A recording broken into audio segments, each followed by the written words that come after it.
Welcome. You've discovered the Paraspective, where your hosts Huck, J-Lo, and Shaggy discuss their thoughts, theories, and opinions on all things paranormal. This is an adult-rated podcast. Some topics of discussion may be offensive. Listener discretion advised.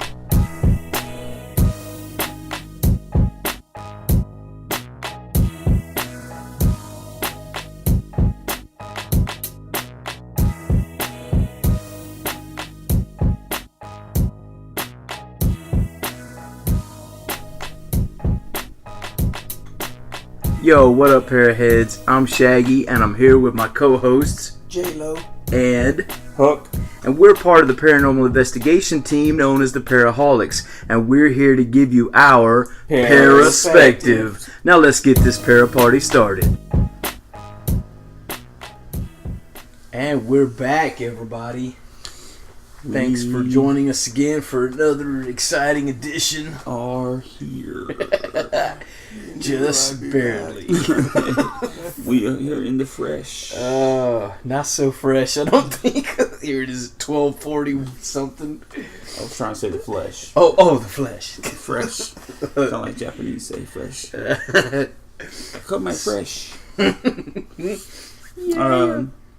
So, we want to do a quick paraanalysis and discuss the passing of George A. Romero. And for those who do not know who that is, first of all, slap yourself. These two have to do it because they didn't know who it was. But anyhow, The name. I knew the name. Oh, you knew the name? Yeah, Oh, I know that's the good. name. Yeah. That's good. I am a horror fan, horror and sci-fi, which we were going to get into some of those topics at some point. But I also love a lot of all the comic book stuff. I'm a big nerd when it comes to that. But as a horror fan, one of my favorite genres has always been the most ridiculous of them all, and that's the zombie. Because they, if you think about it logically, rotting corpses, first of all, would not have the ability to dig themselves out of a grave.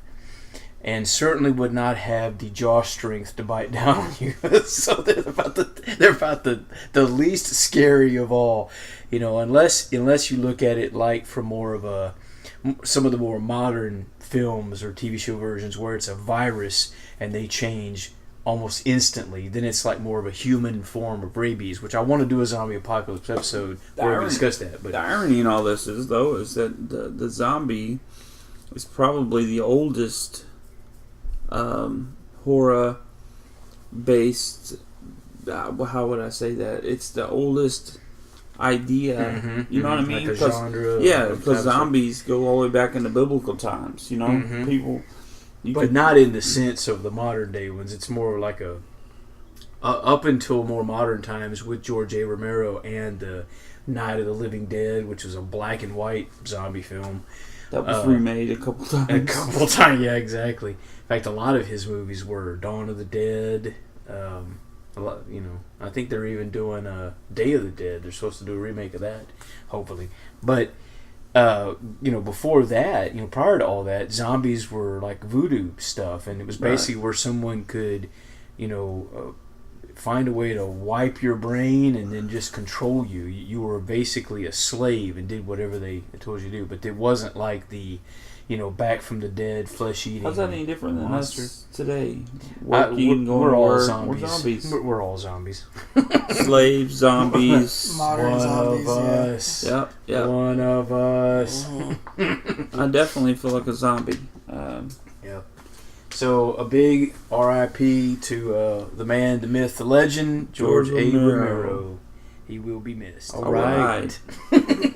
All right. We are back for another episode of the Paraspective. We're back for another episode. We are your local Para-holiX. We have present tonight our regular team, Shaggy, myself, and J-Lo. And basically, the noisiest guy in the group. Won't shut up. God, We're straight from the Para-holiX. We are the Para-holiX. I'm really hoping I can liven these two up. It's going to be difficult because as we record this, it's after 12:40. J-Lo is currently not a vampire. Huck's had a hell of a week. Even That's though an he is, but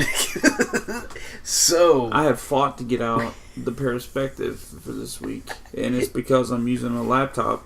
Technical issues. Yeah, that was found on the 1995. It was found on the Roswell crash in '47. What did Coon call it? The V12. Yeah, the V12 rocket. Matter of fact, About we to probably should launch. close that door. Uh-oh. All right, closing the door, everybody. People at home don't know we're in John's house in this little. What is this? We're in the It's studio. Like It's supposed to be a dining room. dining room. Yeah, but I turned it to a. Well, it's perfect. It's got Media. nice, comfy Why Why would they couches. put the dining room in the front of the house? I mean, it makes no sense. I thought You got to this walk past the breakfast room to get to the dining room. It's so you can have the windows open and people can see families eating together, I guess. So it's promoting get families. drive-by shootings. Yeah. Wrong neighborhood. It's like people put the Christmas tree up against the window so they know where all the gifts are. Yeah. You know which room to hit during the holidays. Brilliant. So, what has gone on this week with you guys? Anything particular happened? Any events? If you had anything happen in your life, a life change? I know John's currently trying to become a vampire again. Yes, Yeah. but that's not. It's not like this week it happened. It's Yeah. gonna be probably a few weeks minimum anyway before. But boy, it'd be nice when it does have him part of the clan again. Wrong clan. The vampire clan. Come on. Yeah, because you won't have to message each other. You'll see me. You'll be like, oh yeah, he's down over there. Exactly. Well, for me, I know. What was it? It was a couple of days ago. We had, and I wondered if it had something to do with the solar flare or whatnot. They were talking about a big solar flare. I think it did. I think it did, dude, because the internet and the cell phones from like 2 o'clock to midnight, it was on the 20th, gone. Yep. In fact, I still got a call about a credit. Yep. Listen And here, bitches, y'all gonna pay me. when I was on my way to work, I had woke up and we didn't have cell phone or anything. You know. Yeah. I mean, the cable, Xfinity was down, everything. On my way to work on Highway 90, I pulled out of Crosby and I'm going in towards town. And immediately I see these yellow beacons flashing up on the road on the right. Uh-huh. And I get up there and there's like 8 or 9 service trucks with man lifts on Trying top. to fix crap. And Did it was you have any everyone issues, John? Nothing over here. Okay. No. Because I know Highlands was out of internet and was out of cell service. Parts of Baytown we're in Baytown. Oh, Everything on the north side of I-10, I believe, was Highlands, Crosby, Mont Bellevue. Dang, I mean, dude. yeah. That was And what it- garbage. And Yeah. it's funny because you and I haven't had this discussion, but I Yeah, thought we it was a solar flare as well. What do they call it? Yeah. What do they call it? CMEs or MC. what do they call the solar MC flares? Hazard? Yeah, I MC. don't know. MC Hazard. Can't touch this. Solar flare? Yeah, Yeah, it was an EMP. No, it's like an EMP. It's like I'm gonna look it up because I'm not gonna. EPMD, strictly business. I'm not gonna look stupider than I already did. Too late. EVP. EVP. Yeah, there you go. That's we'll go with that. Or, No, but what's interesting and could segue into what we're talking about, I had heard about, they were talking about this last week, like the largest hole in the sun or some crap that was, could be capable of producing, terrible, end of the world type of, and all we did was lose internet and cell phone service for about 10 hours or whatever, which is almost the end of the world for some people. Mm-hmm. You know what I'm saying? Oh yeah, people went crazy when But that what happened. could cause that? And have you seen, segueing right into what our topic's going to be on UFOs and aliens, have you ever seen any of the footage? Now, of course, nowadays, anything and everything can and probably is faked. If you saw it, on YouTube or something like that. And that sucks. Because now a 12-year-old with certain programs can create realistic-looking UFOs in his freaking bedroom.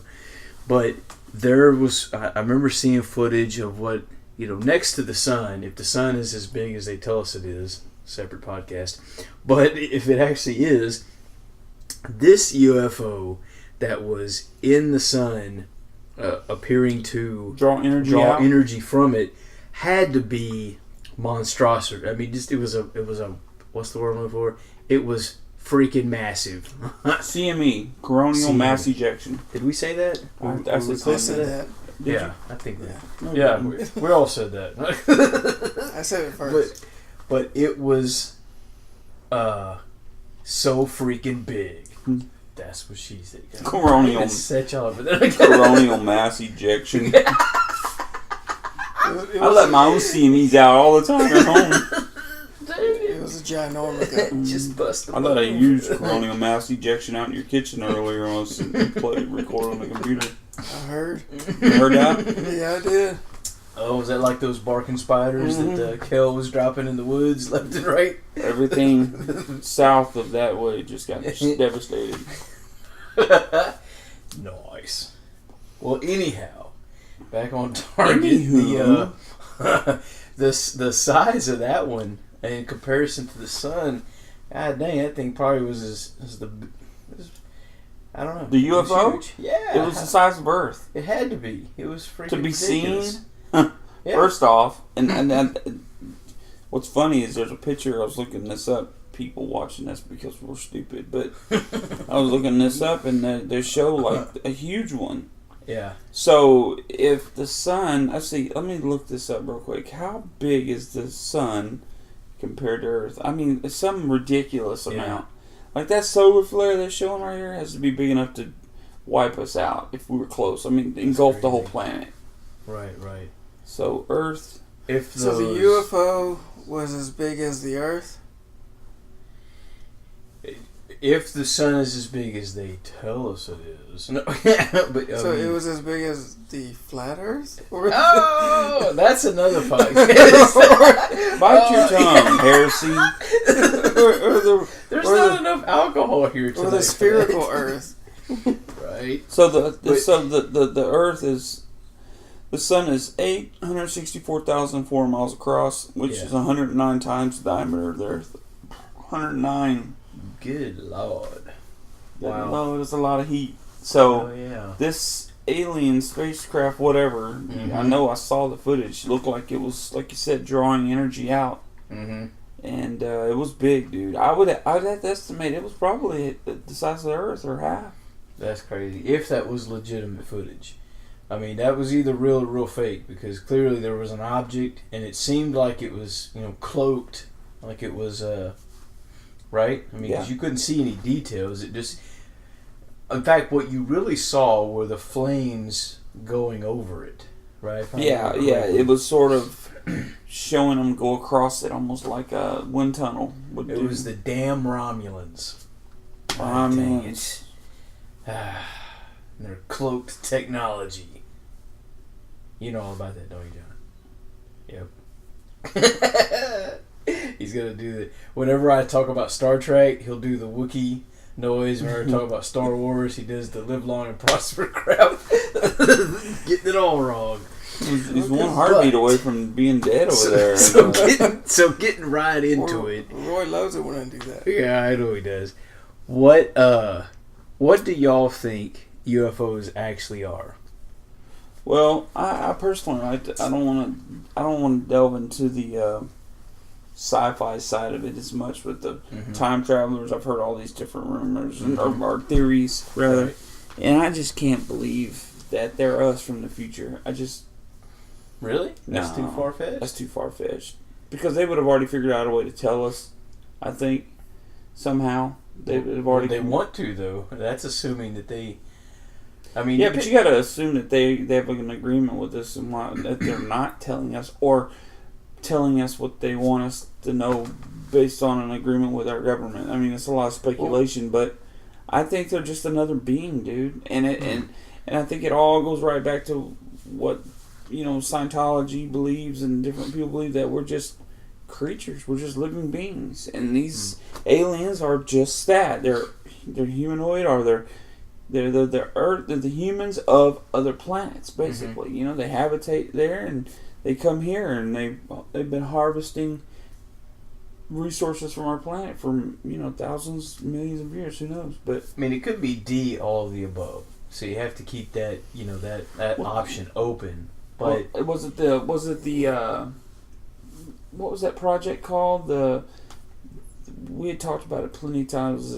Not conspiracy. There's only like 1,000 projects. Not the big one. That was supposed to. They were going to do Blue a panel. Beam? No, the one that was doing the panel, Sunbeam.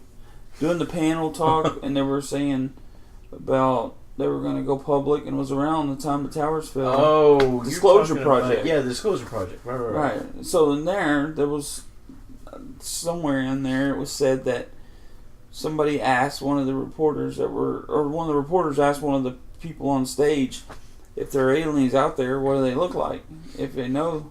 Mm-hmm. And they said that there right now, as far as they know, there's 13 different species, and half of them could be in the room with us, and we never even know. They look humanoid. I've heard everything from 13 on up to 70, on up to who knows. I mean, this topic gets so intertwined with so much disinformation and complete craziness that you're never going to know the answers.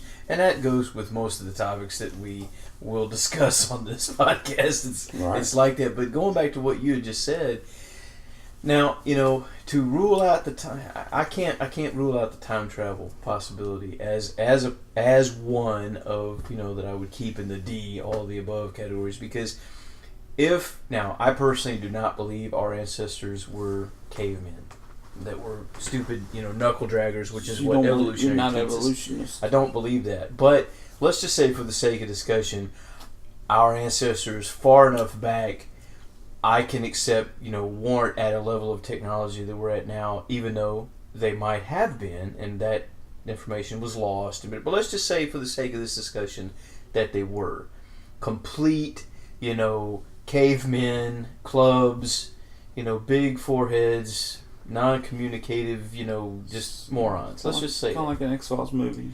kind of like that, exactly.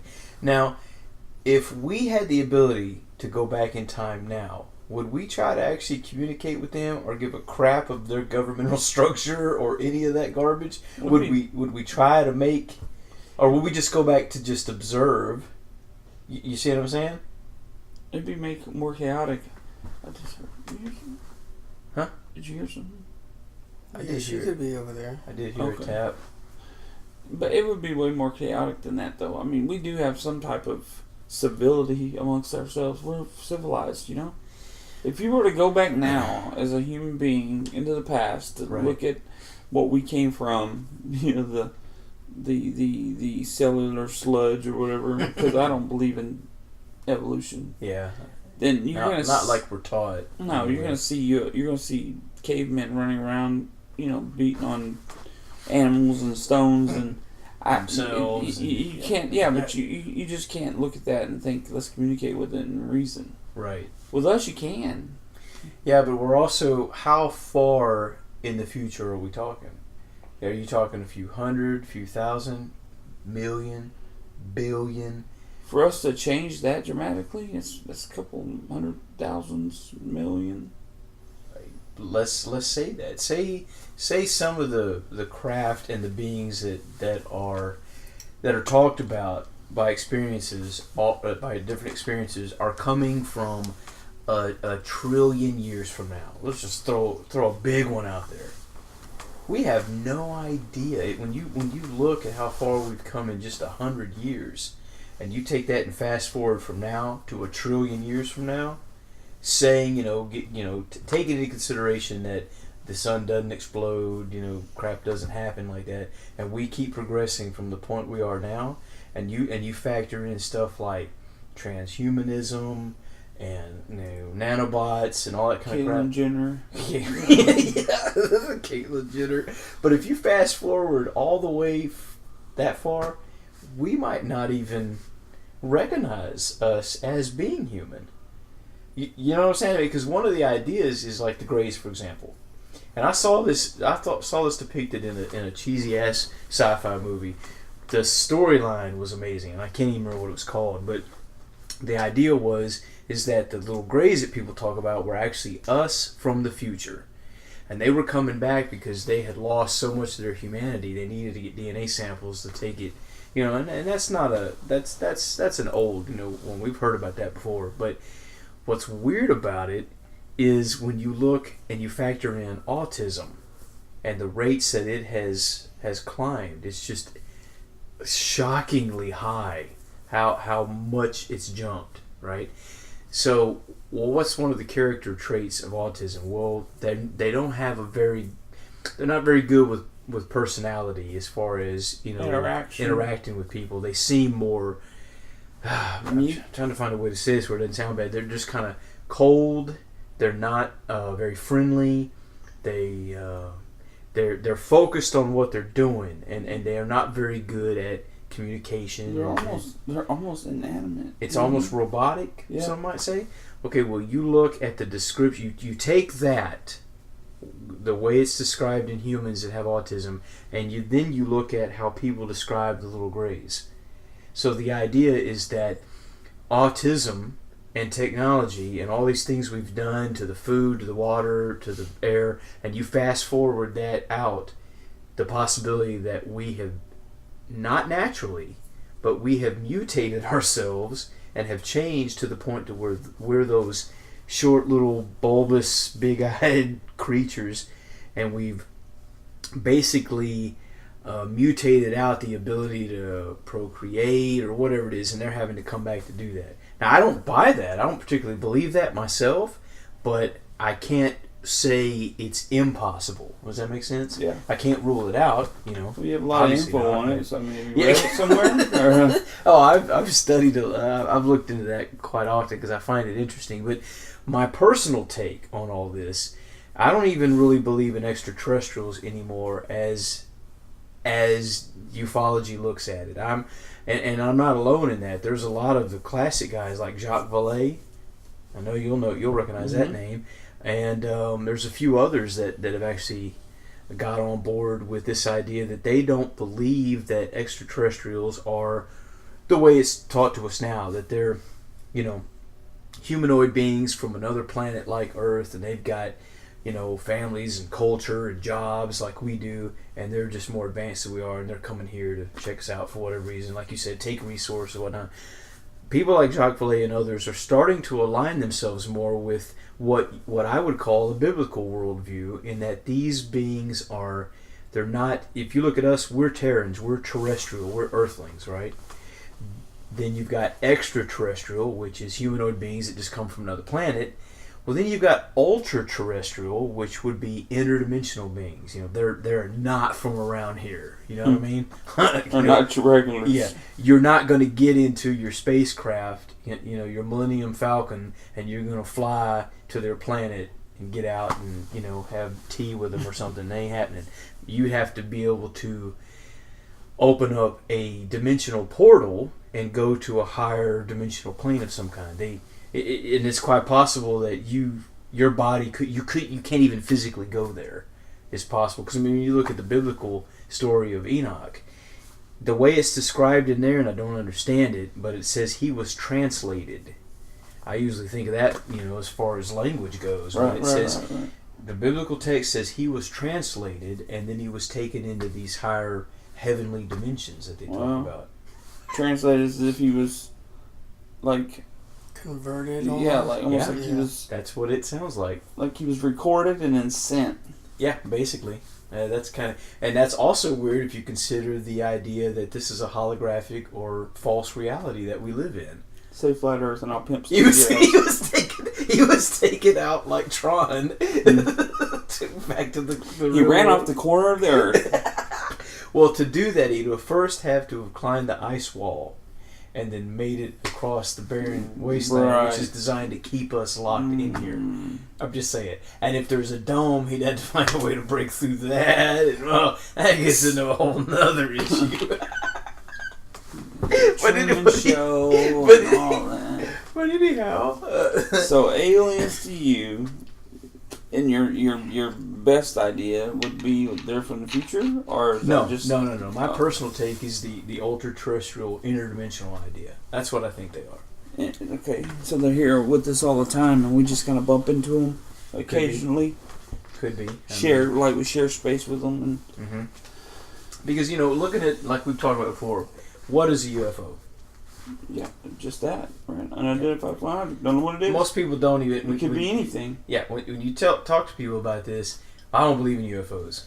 What do you mean you don't believe in UFOs? See, a lot of stuff in that guy you can't explain. Don't tell me you know everything. Because the narrative has been painted through modern culture and whatnot, is that they associate the word or the title UFO with alien beings from another planet. Yeah. Well, that's not what it means. It actually stands for unidentified flying object. So, if, like you said, if you look up in the sky and you see an object that you can't identify and it's flying, you just saw a UFO. Doesn't mean it was, filled with butt-probing aliens from Alpha Centauri. It just means it's an object you can't identify and it's flying. Yeah. It doesn't mean somebody else can't, identify. Yeah, someone else that knows more about it may be able to identify it. But I think in most cases, I would venture to say a 75% or higher is probably earthly technology. Yeah, because you know what? Think about, I've thought of this, and I don't know if you guys have or not, but for you to have alien species, UFOs, for the use of lack of a better term, then you would have to have a duplicate Earth, because they have lights, they have all that technology. You see what I'm saying? It's like you see that craft and it's flying over and it's got lights and it's got metallic surface, and so it's like, okay, what do they call that whenever technology or new advances are happening at the same time but in two different areas? There's a term for that. It's kind of like oh, I know what you're talking about. You know what I mean? For example, it's like Kevin Jones is inventing Flatland on the East Coast, and right. And R.L. Osborne is inventing Flatland on the West Coast. But they're doing it at the same time? Yeah, like there's some kind of a human internet and they're linked somehow. Dual evolution? It's the 100th monkey idea. It's called dual... I thought it was called dual evolution or dual something like that. Where they it might be. So, I mean, think about it. That would have to be happening on another planet. It's like all these different planets. I mean, it's a pretty far-fetched idea, but they'd all have to have their own Nikola Tesla and their own... Oh, okay. Because they have lights. I mean, for the love of Christ, they have lights. Right. I don't know if I'm overthinking this subject or whatever, but when I see... It depends on what their light is. You know what I'm saying? I mean, is it a, organic thing, or is it... Right, exactly. Is it a Tesla Edison bulb or whatever, depending on your take on that. Is it one like they saw drawn in the bottom of the Great Pyramid of Giza? I mean... the one where they show the long bulb. Some people say that's an eggplant, but I don't buy it. No, it doesn't look like an eggplant to me. And their metal, wasn't it supposed to be thin and flexible? Yeah, like the Roswell crash stuff and others. Well, that's the only one I've heard of. I don't think is there any other stories? No, there's plenty of stories that talk about having there debris. Is one. The acorn in Pennsylvania. Oh yeah, the Kecksburg. Yeah, Kecksburg. They did have debris. Some believe that was the German thing, the Glock. Oh, the Glock. But yeah, that's another good case. There's a lot of good cases like that, but none of them definitively prove one way or the other. I mean, I think the most researched case of all is, of course, the Roswell case. But here lately, a lot of people have been coming out with this idea that was very terrestrial, and that was just the Germans. That was Nazi technology, and the creatures, the bodies inside, were either mutated humans, thanks to Dr. Mengele, or it was Asian people that had some kind of a disease. I can't remember what they called it. Yeah, and this is the Kecksburg or the Roswell? The Roswell crash. I don't buy that personally. Anybody who's ever read The Day After Roswell would have a hard time believing that. Even better than that one, in my opinion, was Witness to Roswell. That book, I own both of those, and I think Witness to Roswell was the best, dude. That was like the definitive, in my opinion. Who wrote that? That was... I cannot remember their names. Is it written as a novel, though? It's not... Oh, no, it was factual. They went and interviewed all kinds of witnesses, people that weren't like the big witnesses, but they all worked together like a puzzle, a nice tapestry that filled in the gaps of some areas. And I thought it was a well done book. Now, these guys, man, it's like their name is there and it disappears. Did they name people in the book? Oh yeah, they What's the guy that the Air Force or captain from Day After Roswell? Day After Roswell. That was Corso, Philip J. Corso. Philip J. Corso. Yeah. But Stanton Friedman, of course, the godfather of ufology, he's the one that started to latch onto this case. And technically it actually crashed, if I'm not mistaken, in Corona. Because I've also got that book, crashed. Stanton Friedman wasn't even alive then, was he? When it happened? Oh, yeah. 47? I'm sure he was 47, alive. right? Yeah, because he's still alive now. He's older than dirt, so he's... So, 53, 63, that was 70 years ago. Stanton Friedman's not 70. He's 95, I think. Get out of here. I don't know. He's old, to though. see, though. Stanton Friedman ain't that old. Heck, you look like you're struggling almost as bad as me. I don't know. It's I literally was just asleep talking. Yeah, how did you pull that off? That's amazing. But I think my dad was born in 47. So, yeah, because he always told me when I talk about, that's another topic, by the way, I would like to cover at some point. All the weird things. Your dad was born? All the strange things that happened in 47. My dad was born in 47. Oh, there you go. Really? What? Yeah. That's He's weird. Old. Yeah. He sure is. I mean, he's 70. I know. That's crazy.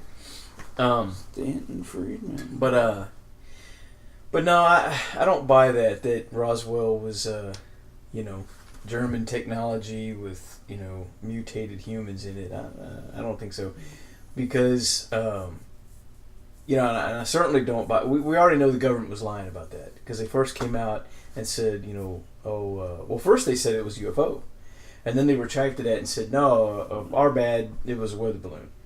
So already we know we can't trust them, because here's the thing: Roswell, New Mexico, was home of our entire nuclear arsenal at the time. We had I want to say 12 or 13 nuclear missiles at that time, and they were at Roswell, New Mexico. So the men that were over... They were in Las Cruces, wasn't it?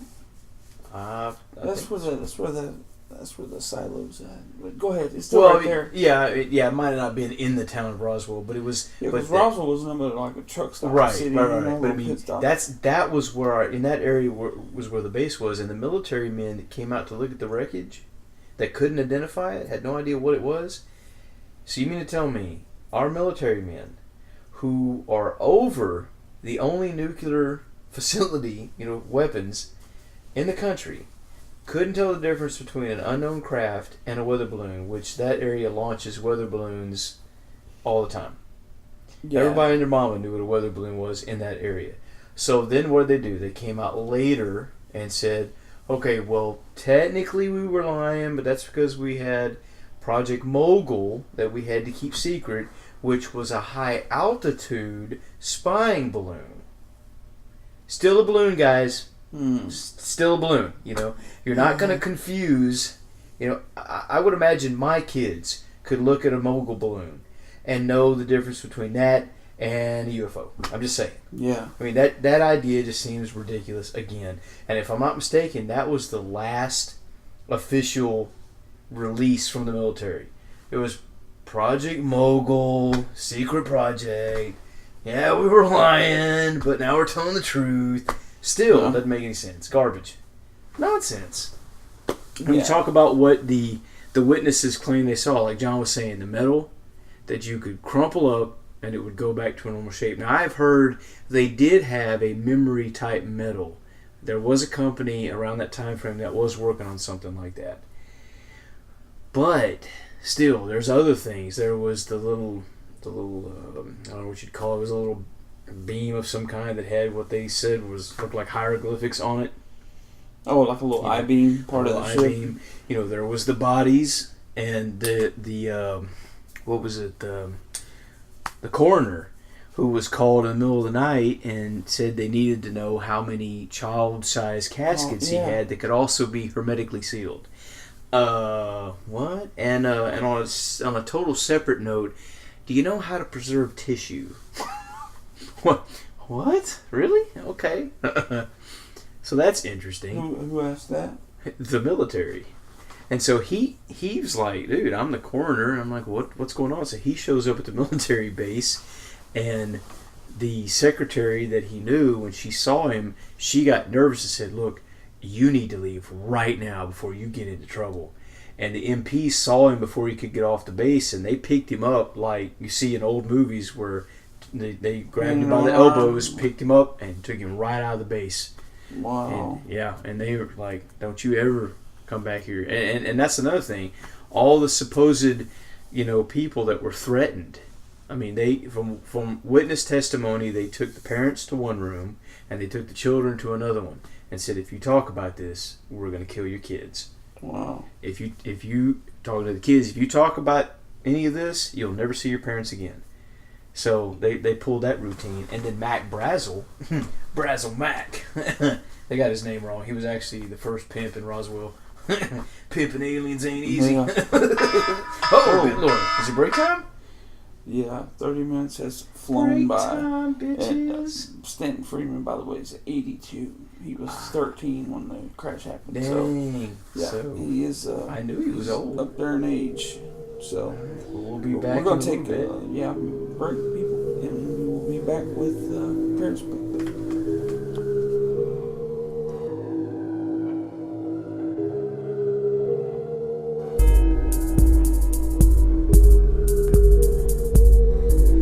We would like to take this time to thank everybody for checking us out here on the Paraspective podcast. We'd also like to remind everybody to please go check out our website, Para-holiX.com.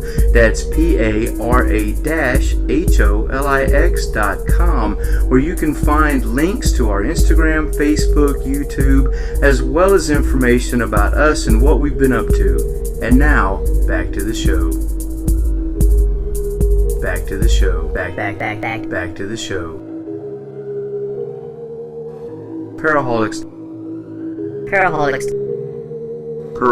Back to the show. Back to the show. Para-holiX. And now, back to the show. Back to the show. And now, Para-holiX. Para-holiX. And we're back from the break. An actual break this time. I'm not really back, but I'm here. And Guess who's back with Guess who's back. Billy's back. So, I'm back on. there is a crash that happened, close by Crosby? It was in The Dayton. Cash Landrum case. The Cash Landrum case. Yeah. Nice, where they saw some kind of a weird craft that was like spewing out. It seemed like it was having trouble, and it was being followed by so many helicopters. Like Right, it was they being were escorted. Yeah, Mhm. and it was a lady and her friend and the friend's And the son. Yeah, and the son, he's the only one that survived because he stayed in the back seat of the car. The one lady actually got out of the car, Mhm. I think. The The older other one. one was leaning out the window. So it's theorized because they both died of high radiation poisoning. Yep. Cancer. Yeah, that's crazy. And when it went over them, whatever light or whatever it was spewing out must have got them. Now that could have been our technology. You know what I'm saying? Could have been back engineered stuff, or it could have just been, because I mean, when you got to stop and think about it. How far ahead are we? No one really knows. I've heard anywhere from 50 years to 1,000 years ahead of what common man, knows. You think your iPhone's the latest technology? Man, we got no idea, dude. We're basically, every time you pick that up, you're just winding up your wall phone. We're like little kids with toys, while Grandpa has got stuff that we can't even imagine. And speaking of which, what's his name? Ben Rich he worked with Lockheed Martin Skunk Works, and back in the 90s, he did some kind of interview. He was stepping down from the company, and he said two things. You can look this up on YouTube. He said two statements that were jaw dropping in the 90s. He said, number one, we have technology that Gene Roddenberry would drool over. Of course, Gene Roddenberry being the guy that created Star Trek. Right. So you think about that for a second. But the next statement's even bigger than that. He said, with the technology we have today, again, back in the 90s, E.T. wouldn't have to phone home. We could take him there. What? Wow. Okay, so given, of course, that space is like they tell us it is, which that's still up in the air for me, but let's just say for the sake of this discussion, it is. Then, not only do we have, in my opinion, technology that is so far in advance of what we know they could pass as time travelers or aliens or interdimensional beings. They can tell us whatever the hell they want to, and we'd believe it. That's how far they're... Yeah. What option do you have? Exactly. Who is it that said that advanced certain levels of advanced technology, and I'm butchering this quote, but it's basically indistinguishable from magic. Wow. And that was C.S. Lewis, I think, said that. So, so if you have far enough advanced technology, it can appear as magic to the people who don't have that level of technology. So, you got, Lockheed Martin Skunk Works, which is known for levels of technology. So if that's what they're talking about, then more than likely, fast forward to today, if space is like they claim it is, it's freaking Star Trek out there. We've got ships that are not only going to all the different planets, they've left the galaxy, and they're just not telling us about it, because the hell with us, they've already proven they don't give a crap about us. Well, they really don't owe us an explanation. No, they don't know us crap. They don't care about us. We're just... what's crazy is the claims go even further than that as far as UFOs. I mean, like we mentioned during the break, we haven't even started discussing USOs and the stories that people see crafts come up out of the water and there's nothing on them. They're not even dripping wet. It's like they have their own atmosphere. Exactly. They go right into the water. They don't break. And I've seen some pretty recent stuff. They had some shows that are coming on now on, the History Channel and different ones where they show footage. And I don't know how real this footage is. If anyone's watching us right now and you know this is valid or not. But they show these crafts where these people are in a submarine and this is, I guess, military footage, and they see something break the water, but they have a camera on it. They're looking through the... What do you call that thing? The periscope? Yeah, and they see... Periscope. And that's legitimate. I didn't add para in front of something. That's actually what it's called. For once. And this thing's triangle in shape, and it's moving around. It's just hovering above the water. Yeah. I mean, it's amazing footage if it's just doctored up, Well, most USOs I'm familiar with, one of the common traits to them is that they don't displace any water. Right. And like you said, they rise out of the water and they're not dripping. It's almost like they're either a hologram, like it's Project Bluebeam or something like that. It's not really there, or like you said, it has some kind of a outer. It's a force field or some crap, or it's an interdimensional. Thing where it's I don't know. That's a hard one to explain, but those are because they talk about again that we haven't even explored all the oceans. We haven't even gone to the Marianas Trench is supposed to be the deepest spot. Yeah, I think it's like 2 miles, something crazy. And what's his name? James Cameron went down there in a personal little mini sub, and he filmed crap down there that looks like aliens, self-illuminated underwater creatures that just are mind-blowing. They look like fluorescents, like they got fluorescent lights on them, like UFOs actually, which is another, I forgot all about this theory, is that UFOs are actually living beings of some kind, the craft itself. That would definitely lend to the truth about the ones that they show from our own government, our own NASA craft, where they apparently they had lost a 12-mile long tether. Yeah. And they filmed these things that were almost pulsating. They look like an amoeba. Yep. Have you ever seen an amoeba under a microscope, or what they say it looks like? Dude, those things look like amoebas, and they're. Remember, NASA explained those. That's just little dust particles closer to the camera that are 12 miles. So the ones That just it has that paraspective that it's just your paraspective that makes you think that they're that I've far got a new away. pair word coming on. We're gonna call it para-bullshit. Well, we Because should ask your homeboy. That one amoeba. What's his name? Did you ever Art ask Thompson? Art about it? Yeah. No. So that thing. He looked at you like you told him the Earth was flat. Right? Well, what's funny is I've asked him about is it the Van Allen belt? Mm-hmm. Yeah. I've asked him about that, and like, how is it that we keep on building equipment to go places, and then they turn around and say that we can't even get through the Van Allen belt? Like, Even though we supposedly did in the 60s.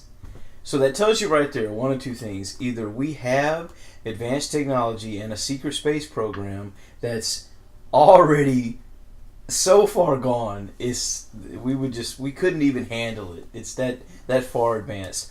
Or we can't. Because either space isn't like they tell us, or we're under a dome, or whatever you want to call it. But it's either in my opinion, it's either one of two things. It's either we are and have been and are way gone, or we can't. There's no. Don't give me that crap that says, "Oh well, we don't have the funding." What are you talking about? They print the money. It's worth its paper anyway. Don't give me that crap. We don't have the funding. Print more. I don't buy that for a second. Well, we don't have the technology. Garbage. Yep. This thing right here has so much more technology than the entire space program. The entire space program had. Back in the 60s when they went. The size of a box of cards. Yeah, don't give me that garbage. They've got the technology. So either it's that we are and they're not telling us, or we can't and they're not telling us. Either way, they're not telling us. You know what I'd like to do? I'd like to be in on the conversation that NASA, USA, the main contractor. Because if you work for NASA, whether it's with Jacobs or Barrios or whoever, like Art works for Barrios, you're working under that USA umbrella, and that's what that company's called, USA. Your dad worked for him. Right. That's who his payroll checks came through. Yep.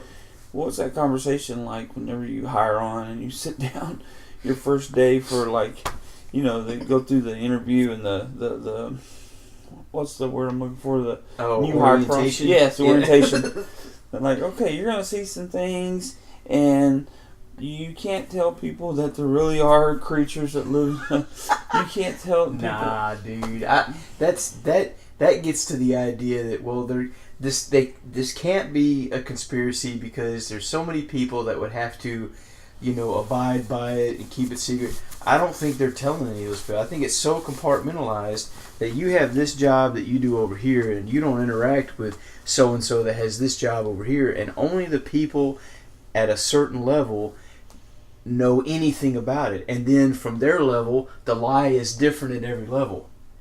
And I've heard Richard C. Hoagland use that before when he talks about NASA, which stands for Never a Straight Answer, and that the lie is different at every level. That's how they make sure it's not an issue. It's just like with the Masons, every degree, and it was the same way with the Egyptian, with the Egyptian, religious hierarchy. They told the people at the lower level something different. Each level was different. So you told the people on the bottom that, yeah, we worship the sun. That's God. Worship Him. But then you tell your initiates, well, actually, Sirius, the star Sirius, which is much larger than our sun, that actually gives our sun the power. That's God. You worship that. But you don't tell the lower ones. You tell the initiates. Well, then you get higher up and you say, well, actually, no, that's not God. You see what I'm saying? Yeah. So every level, they tell them something different. So even if someone breaks ranks, there's so much disinformation, you're never going to get the truth out of anything. Right. So it's like you're spinning your wheels. I'm just curious, so and I've thought about it before, I'd love to have that conversation with him, but I just feel like at some point he would lose his patience with me. Yeah. And it's like you're the engineer, you're the lead engineer, right, for this for the spacewalks that they do, yeah, to go outside the shuttle and do repairs, modifications, right, upgrades. How do you prepare your astronaut for coming in contact with stuff like that? Exactly. It's on the one hand, it almost seems ridiculous. I think it lends more to the idea that They're really not in space at all. They're in the buoyancy pool over at Ellington. Yeah. And they're floating around the water because they're doing real-time editing, and then they're coloring out the bubbles. Yeah. And I actually saw a documentary. I sent you the link to that. Yeah, I've seen a bunch of those. Where they show these guys in backpacks that are assisting, or in swim packs that are assisting the so-called astronauts, and they're in these pools and they're like lifting them up and they're trying to move them along to give them that more of a weightless in open air movement look. Right. So, Well, I've been there. When Dad worked for the security company there, and we talked about this before, how we were able to take me and the wife and the kids. We got to go there for a private field trip. And somewhere on one of those old computers, which I got to dig out, I've got a plethora of photos of that buoyancy pool and that whole area, in fact. Really? And this pool, at least at the time, was like the largest pool in the United States or the world. They have a whole mock-up of the space station in the pool. That's exactly my point. They have a life-size replica of the space station in this pool, and there is plenty of room left. That's how big this pool is. And they actually lower astronauts into the pool to practice for spacewalks, and they've got divers with tanks and everything. So one of the conspiracy theories is that I don't think they would use that spot for the hoaxing, because there's too many eyes, right? I think they've got another one, just like in the movie Contact, where why build one when you can build two, and for half the price spacing, basically. So I think that they've got another one somewhere else, that and they do what with it? Just use it to launch it into space? No, they'd use it for faking. Yeah, like what you were talking about. They could lower a green screen at the back and project the whole space. If it's fake, again, I can't prove that. I have no way to prove that. But I have not, I look at what they show us as proof that they're doing it, and it looks as ridiculous as my idea that they could be faking it. It just, I don't know, it looks like CGI, it just doesn't look real to me. And then there's, like you said, the one guy, his helmet filled up with water, and they said, well, it's the coolant system leaked and just happened to leak around his face. It's weird, but okay, so we give him that. But we've seen other footage where you look in the actual space station, and there's oxygen tanks laid off on the side. What are they doing with those there? But also, there's been bubbles in space during like some of the Asian spacewalks are the best. Yep, you see big old bubbles, not in the guys' helmets. Yeah, floating by. Excuse me, baking powder. I thought this was vacuumless space. What is that about? I don't know. Maybe it's just because I'm not a scientist. Which, by the way, that's something I meant to mention at the beginning of this episode that we didn't get out. But we do not claim to be experts on any of these topics that we discuss. We know a little about a lot, and then we're just giving our opinion. So I wanted to get that out there ahead of time before we start getting those comments from people that are like, "Yeah, your research, blah blah blah." We don't do any of that. We talk about what we have heard, read, seen, whatever, and base our opinions on that. And if we find more information, we'll bring that out as we discover it. But yeah, we're reckless. We're a loose cannon, no doubt. But real quick before we run out of time, John, I wanted to ask you, what have you ever thought about what aliens or UFOs? They kind of go hand in hand. But what is your take? Like I've already said, my personal take is I believe that they're interdimensional, ultra-terrestrial beings. Huck, what was you going with? That you believe in the standard extraterrestrial model? I believe they come from the is it the Zeta Reticuli? Isn't that the that's one of the star systems? That's the ones from the Betty and Barney Hill case, right? I mean, and think about her case though. That's a great one, dude. The fact that we could do a whole episode on that case, right? The fact that she was able in hypnosis and regression, she was able to describe the planetary system. Well, backwards, or was it a model that she actually drew a star map. Right. Well, some have tried to debunk that. Based on what I could tell, it looks pretty compelling to me that she was able to draw the star map that looks a lot like Zeta Reticuli before we knew anything about it. That's my understanding of it. But if you had, okay, so I'm going with the ultra-terrestrial idea. You're going with more of an extraterrestrial model. What is your, if you had to say, John, what's your take on what you think aliens and by extension UFOs actually are? If you believe they're real at all. Well, yeah, exactly. Have you ever seen anything? No. Yeah. Well, me neither. I have. I mean, I've seen. That's how I want to. I want to finish this episode off with you telling us some of your stories, dude. But I was wanting to get John mainly because he hadn't. I don't think he said two words in this whole podcast, but also I just was curious, and I don't think I've ever actually asked you that. What is your personal opinion or take on aliens and UFOs? I've never really thought much into it. Right. But I kind of think like how Huck does about it. Being more of the traditional extraterrestrial model. Yeah. So you believe that if we had the technology in your backyard, we could get in our ship and go to their planets. Yeah. Okay. I mean, I used to think that way. If they can tell us how vast space is, then how can we be alone? True. Yeah. I'll give you that. If space is like they tell us it is, then yeah, I believe that is possible. I guess I said I'm ultra terrestrial, but I think I'm more of a D, all of the above. If I was really being honest with myself, because I think that, but it depends on it depends on the it depends on the particulars. If space is like they tell us it is, it's vast. There's plenty of Earth-like planets out there that if we could only get to them. Oh, look here, we discovered another Earth-like planet, MG40- something stupid name. Yeah. It'd be like Arizona. It's got water, blah blah blah blah blah, and it would be really awesome if we could get there, which we won't ever be able to because it's a gillion, fafillion, mammillion, quadrillion, gabillion light years away. Right. Come on. Yeah. Again, another one. Yeah, I don't know. I have a problem with that. But let's just say it is like that. Then I think that there would be extraterrestrials. But I also think a lot of it's ultra-terrestrials. Could be time travelers. I won't rule that out. Can't rule that out. So I'm going with D, all of the above. I can tell you this. I've heard this said before, and I'll reiterate it.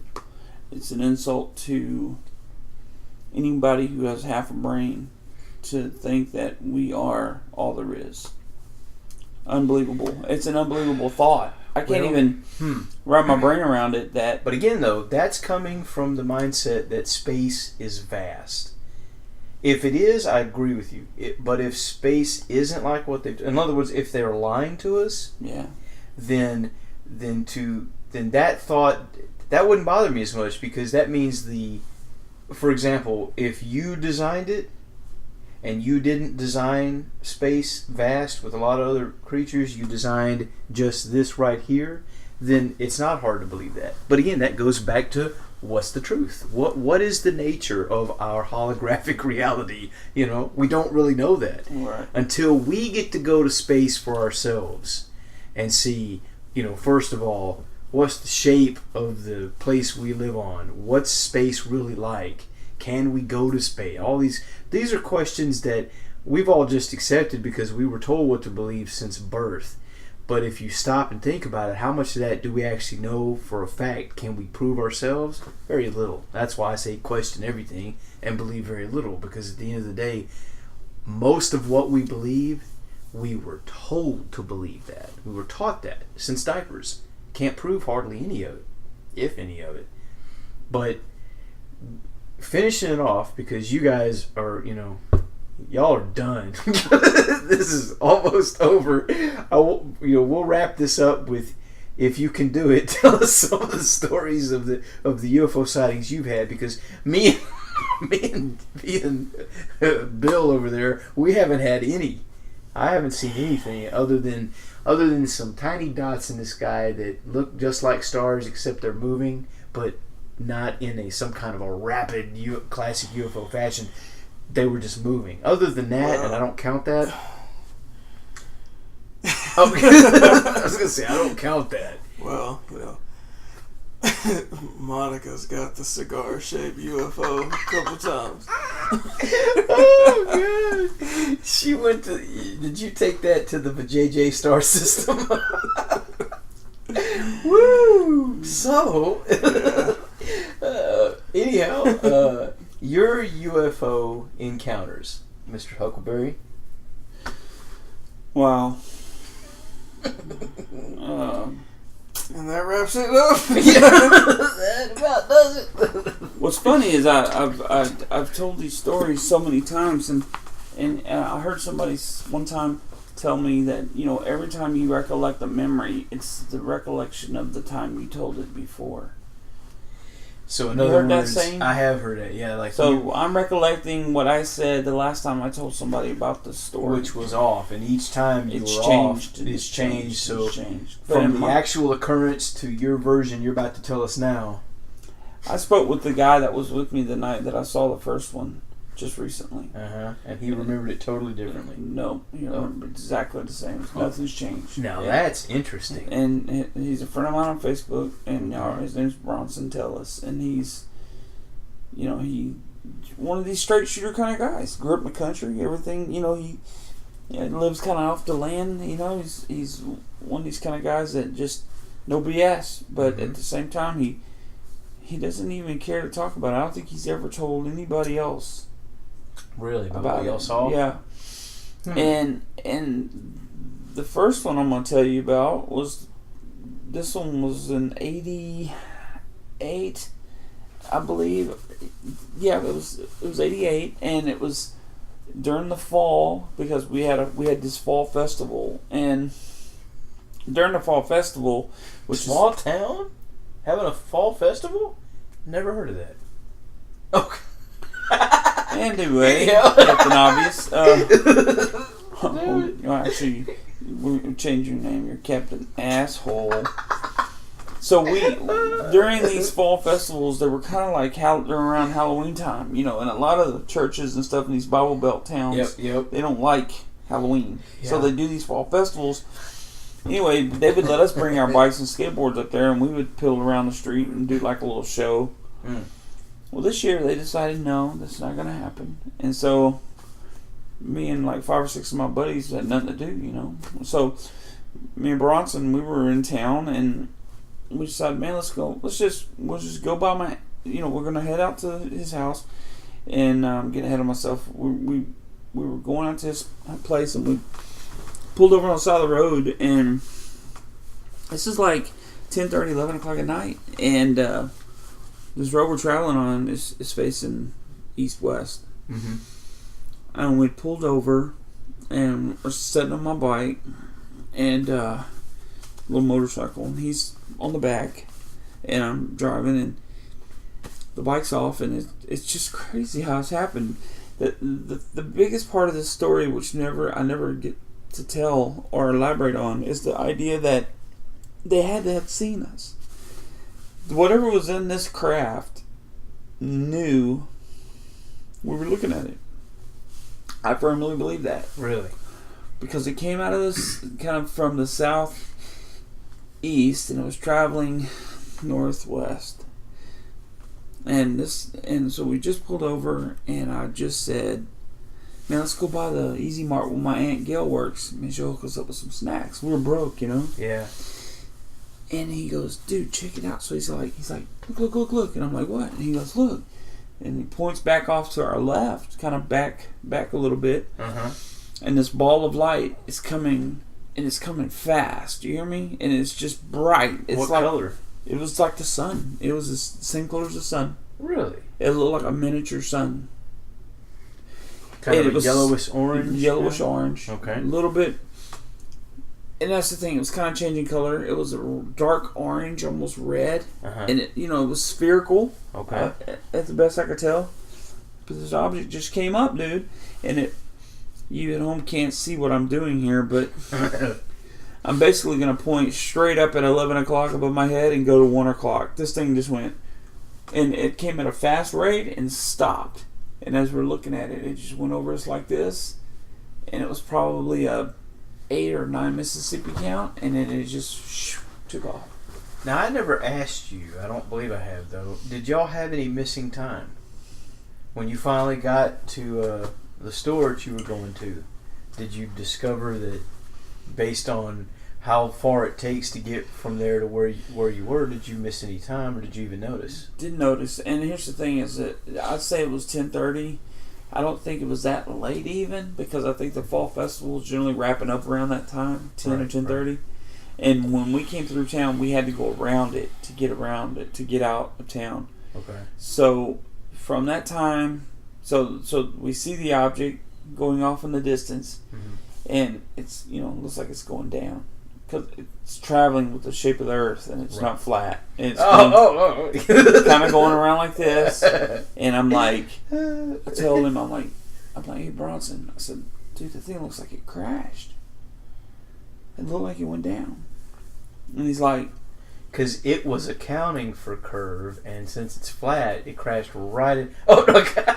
Yeah, its trajectory was way the fuck off. But wait a minute. So time-wise, though, if you're not sure, if you can't say for sure that you weren't missing time, you can't honestly say that y'all weren't abducted and anally probed. Let me reflect back on my next visit to the restroom after the encounter.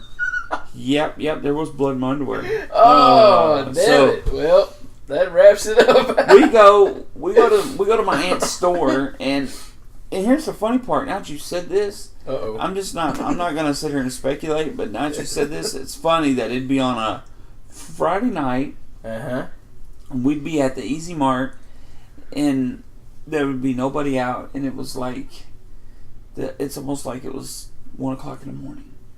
Nobody out, nobody moving around. I thought that was kind of odd. But we go in the store, and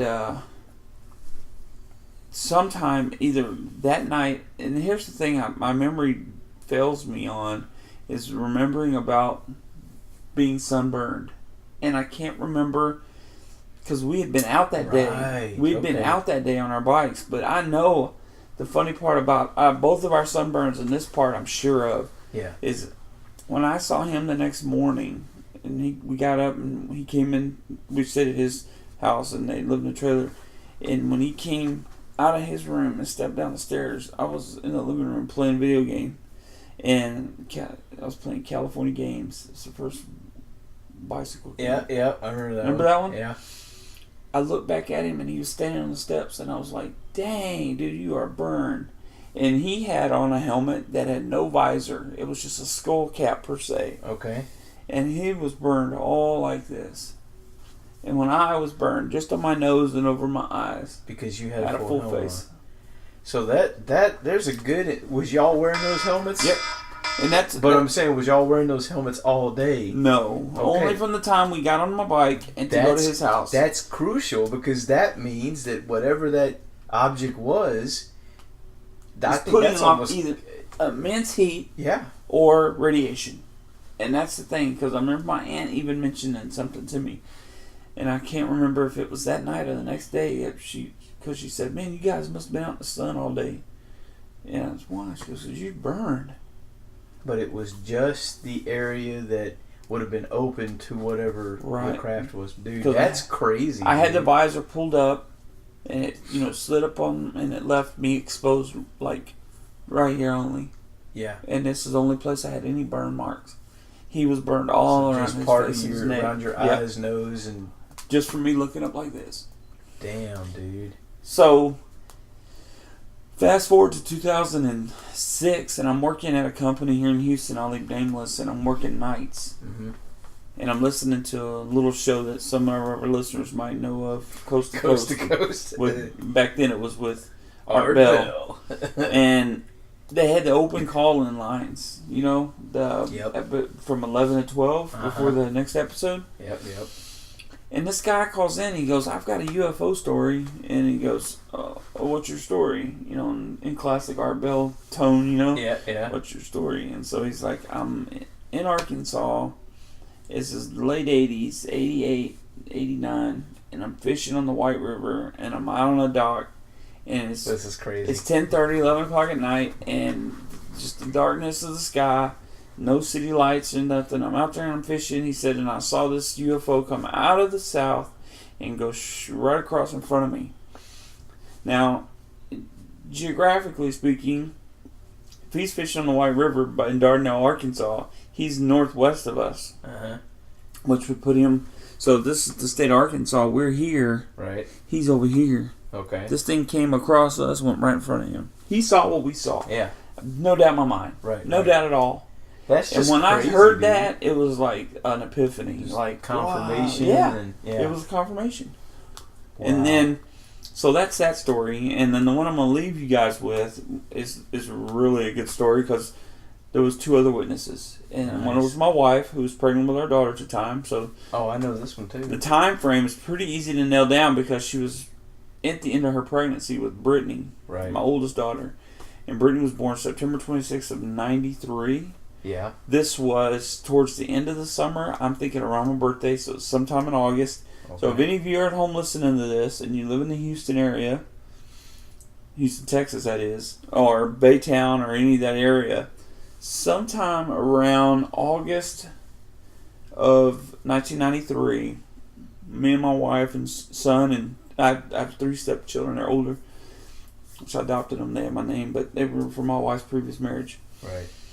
2 of the girls were sitting in the back seat, and Jesse, who's the oldest, was awake, and he was there just in the back seat. My wife's in the passenger seat. She's pregnant. We're going home. We're in my car, and as we come out of Federal Road to get on I-10 and start traveling east, we see a light in the sky, and it's probably 15, 20 degrees off the horizon, and it's not high enough that you could clearly make out what it is, but you see a bright light down there, Right. and at that height, someone might say, "Oh, it's a helicopter, traffic, or something. traffic." Yeah.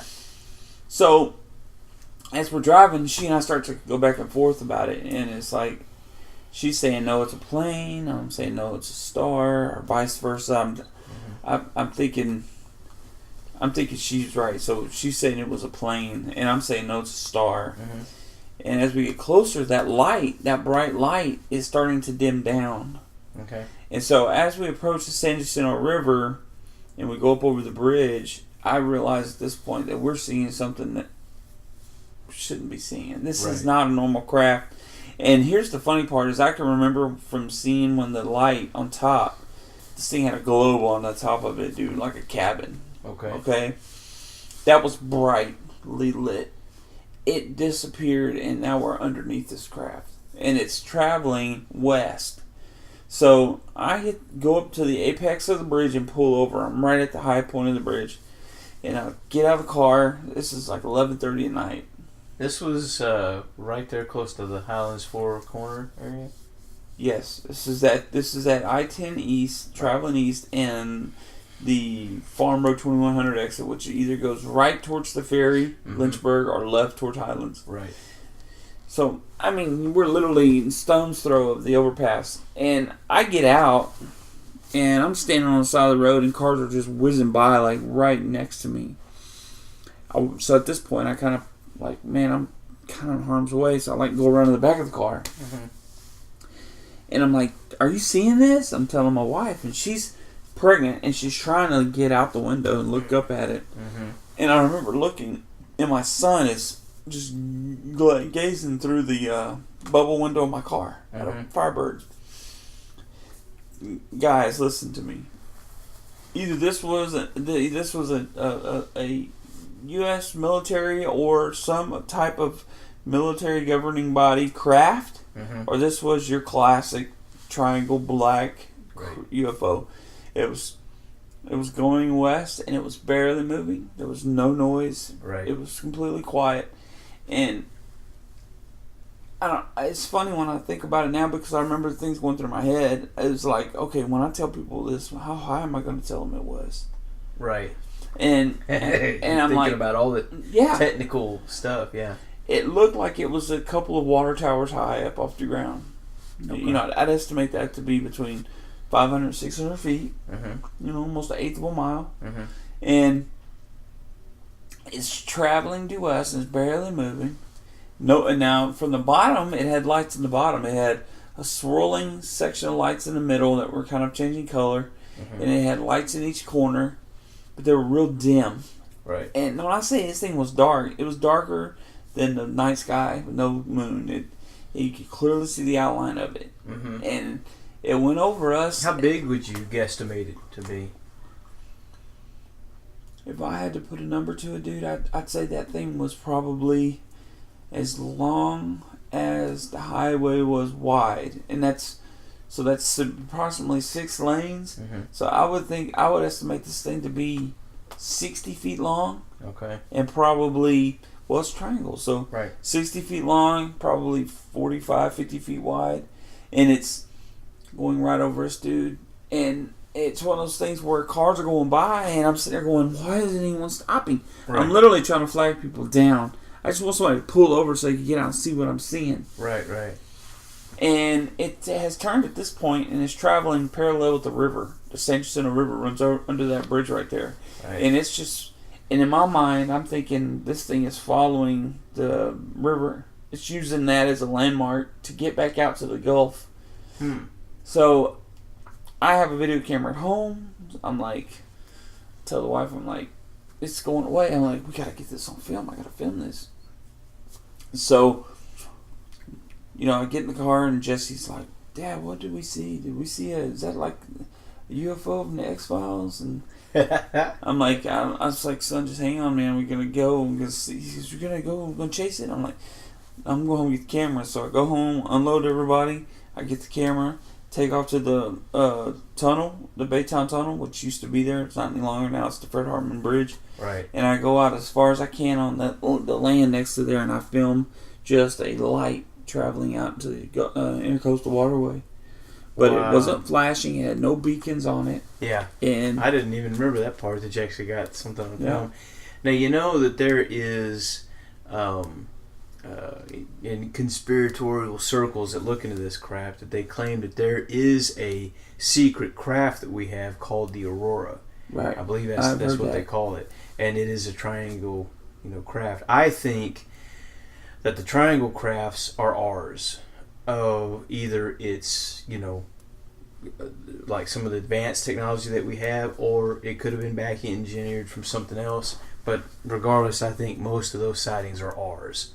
Putting an aircraft up in the air at 11:30 at night on a weekday, I think the government owes it to the general public to tell us about those, because that's the part I can't explain. You're going to have people in helicopters, you're going to have people in airplanes flying over, they're going to be seeing these things. Yeah. There have been plenty of UFO sightings over Houston in the last 20 years.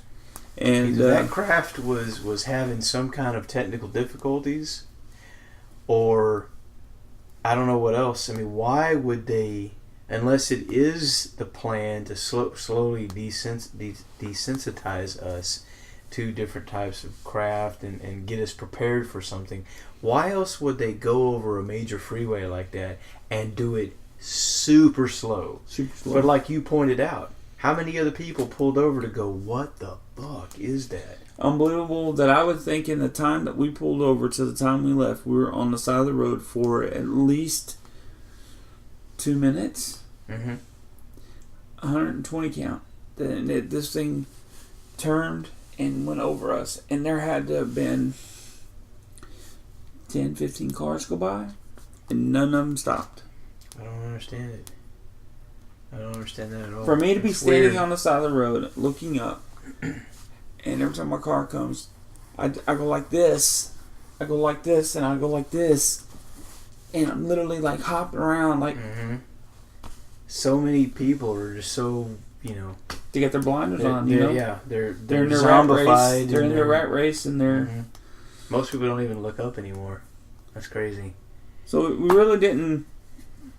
We didn't really nail down anything that nobody at home probably doesn't already know about the UFO phenomenon. I mean, this is a topic we're going to touch, more times. Sure, because we didn't talk about the aliens themselves, alien agenda, possibilities. The people that have seen these things and had encounters with them. We never did get J-Lo's take on, because I think he's asleep. Sort of. Well, we will get back to this one for sure, you know. Yeah, we'll bring y'all more on this, guys. I'm sure over the course of 6 or 7 months, we'll talk about UFOs and different aspects. Because it is definitely one of the paranormal things that is one of my favorite topics. Mine too. So, I think we need to also address one time. We need to make one on the movies that have been made. That's a whole topic in itself. There's a whole agenda there, I think. I do too. There's a lot to do with that. TV shows as well. So everyone, we appreciate you listening to the Paraspective, and hope we've kept you entertained a little bit. And until next time, we will see you around. I'm Huck, and my boy J-Lo over there, and everybody knows Shaggy. Yeah. Until next time, guys. Later, parrot heads. Peace.